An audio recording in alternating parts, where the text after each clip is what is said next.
Aujourd'hui, nous allons analyser différents marqueurs immobiliers dans le but de déterminer si cette période est propice ou non à l'investissement. Tout d'abord, vous n'êtes pas sans savoir que le prix des biens immobiliers en vente est en hausse depuis quelques années.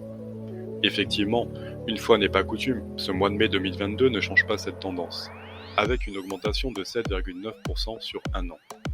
Cette hausse se justifie entre autres par la diminution des biens en vente. Pour autant, comme nous vous l'indiquions en ce début de trimestre, les marges de négociation sont en hausse. En effet, le contexte économique tend à balancer des prix élevés. À présent, abordons les taux de crédit immobilier. Ceux-ci sont anormalement bas depuis décembre 2019, avec un taux moyen de 1,11%. Néanmoins, depuis quelques mois, on observe une augmentation qui se confirme et qui s'explique par l'inflation et le contexte international. À l'exemple du mois d'avril avec un taux moyen de 1,27%. Pour autant, il y a quelques années de cela, les taux d'emprunt étaient de 4 voire 6%. Les taux actuels sont donc encore très attractifs. Du côté des conditions de prêt, ils se durcissent, avec la demande de garantie plus importante.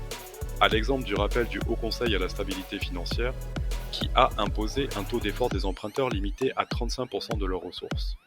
De plus, sont apparus des refus de prêt pour des logements trop éloignés du lieu de travail de ses propriétaires, les frais de carburant venant plomber le budget des ménages. De ce fait, si vous veniez à contracter un crédit, nous vous conseillons de solliciter plusieurs organismes différents, certains d'entre eux n'étant pas enclins au prêt. En conclusion, si les taux de crédit bancaire se compliquent tout en continuant d'augmenter, et si la hausse immobilière perdure, l'attentisme actuel n'est probablement pas la meilleure posture. Voilà, c'est tout pour moi, j'espère vous avoir fait avancer sur ce sujet. N'hésitez pas à vous abonner si vous souhaitez avoir plus d'informations sur l'immobilier.